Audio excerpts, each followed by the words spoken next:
Tiger Jairam Mahato जो कि पहुंचा, महिला सब जो कि बोकारो में धरना प्रदर्शन कर रही थी, वहां जो कि समर्थन देने के लिए टाइगर जयराम महतो पहुंचा है।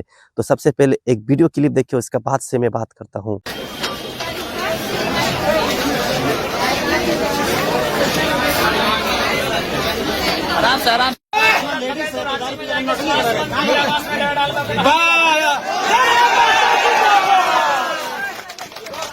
कभी हड़ताल की करना है, जारी रखना है।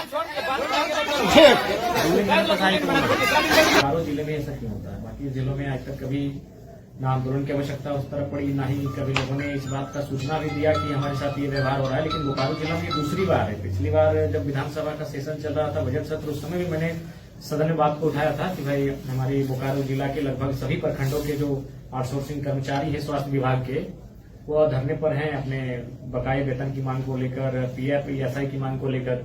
उसके बाद फिर उन्हें कुछ महीने का वेतन दिया गया और पुनः फिर आज लगभग 6-7 महीना के बाद वही स्थिति है। तो नहीं समझे, इसको जानने का प्रयास होगा कि आखिर ये हो क्यों रहा है। सरकार और जो आउटसोर्सिंग एजेंसियां हैं उनके बीच तालमेल नहीं है, या फिर उनके बीच क्या खामियां हैं, क्या बातचीत हो रही है, तो उसका निराकरण करना आवश्यक है। मैंने बकायदा आपके सामने स्वास्थ्य मंत्री जी को फोन किया और उनसे मैंने बात की कि भाई इसका निराकरण निकाला जाए और भविष्य में इस प्रकार की असुविधाएं बोकारो जिला के जो आउटसोर्सिंग कर्मचारी उनके साथ न घटित। ये एम्बुलेंस कर्मी के साथ भी ऐसा होता है कि उसका भी पेमेंट रुक जाता है, कहीं गाड़ी खड़ा होता है, अच्छा से गाड़ी का मेंटेन नहीं होता है। ये लोग इस पर भी ध्यान नहीं देते हैं। देखिए, हमें लगता है कि अभी फिलहाल स्वास्थ्य विभाग के सभी पदाधिकारी समेत कर्मचारियों को विशेष रूप से सजग रहने की आवश्यकता है।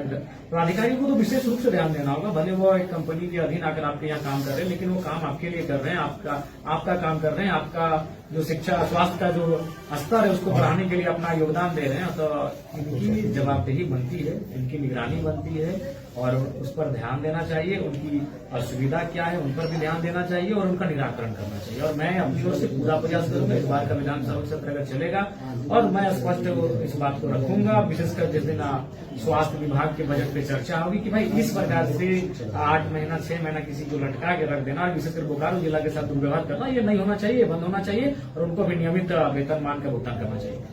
ये सब PFI का जो बात है, ये शायद आश्चर्यजनक है। इसको लेकर लेबर सुप्रिंटेंडेंट से भी बैठेंगे, लेकिन आज संभव नहीं है। बाकी प्रतिनिधिमंडल उनसे बैठ के बात करेगी कि आखिर क्या खामियां हैं। जी बिल्कुल, 30-35 अगर संविदा कर्मी होते हैं तो भाई आपका पीएफ ईएसआई की सुविधा दी जाती है। यहाँ तो 700 के आसपास संविदा कर्मी है और उनको अगर पीएफ ईएसआई की सुविधा नहीं मिल पा रही है तो हमें लगता है ये कोई न कोई डिफॉल्ट है, उसे दूर करने की आवश्यकता है। संविदा कर्मी आज छोटे से बैठे हुए हैं, उनका भी वार्ता में क्या डिस्कस निकल गया, इनका समाधान निकला। हाँ बिल्कुल, अभी हम लोग डीसी सर और सिविल सर्जन सर के अथक प्रयास से 30 लाख रुपए का अलॉटमेंट मांगे थे, उसमें से 30 करोड़ रुपए का अलॉटमेंट मांगे थे, उसमें से 5 करोड़ रुपया अलॉट हुआ है। वो शनिवार को 5 बजे शाम में आया है।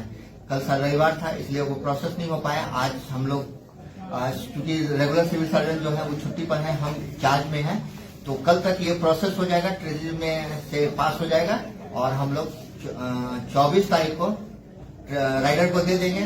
24 तारीख के शाम तक उम्मीद करते हैं कि इनके बैंक अकाउंट में चला जाएगा।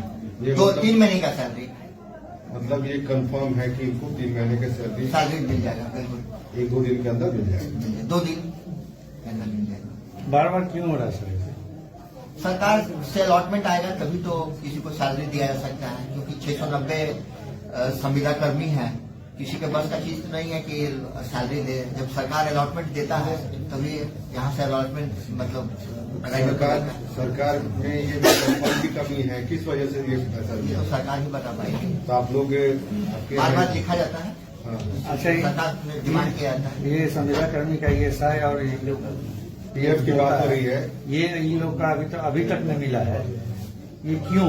लेबर सुपरिटेंडेंट है ना, वो बोले हैं कि इन लोग की टीम है ना, एक प्रतिनिधि मंडल उनसे मिले और इस पर भी बात करने के लिए तैयार। अच्छा सर, एक ठेकेदारी का जब समस्या आती है तो तब इस तरह का बात बोलते हैं, पहले आप लोग क्यों नहीं सचेत? तो ये लोग PF के लिए है ना, लेबर सुपरिटेंडेंट मिले नहीं है अभी तक। अच्छा, ये चीज बताइए ना कि कोई भी काम लेने जाते हैं, कहीं भी ठेका भी लेने जाते हैं, तो उसके पास ESI, हर एक अपने एम्प्लॉय का ESI PF होना चाहिए, एक नॉर्मल एक बेसिक प्रोसीजर है। उसके बावजूद यहाँ पे आपके यहाँ 690 लोग काम कर रहे हैं और आप लोगों के पास IAS IPF है, ये चिंता का विषय नहीं है। ये जो राइडर का कॉन्ट्रैक्ट स्टेट गवर्नमेंट भर से राइडर का होता है, उसमें सिविल सर्जन एक मीडिएटर का काम करता है जो अटेंडेंस बना करके और अटेंडेंस बनाता है और गवर्नमेंट से अलॉटमेंट लेता है।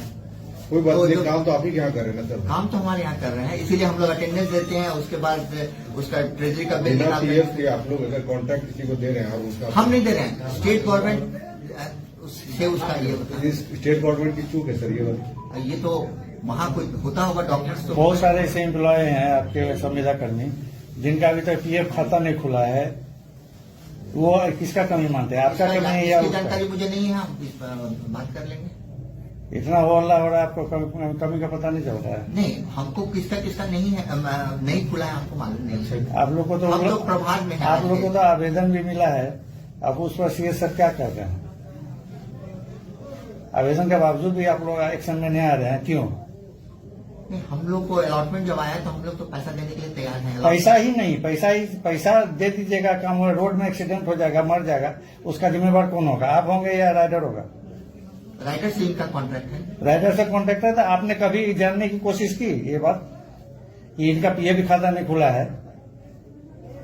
ठीक है, आगे इस पर सर को बता देंगे। आपका क्या नाम है सर? मेरा नाम डॉक्टर संजय कुमार है।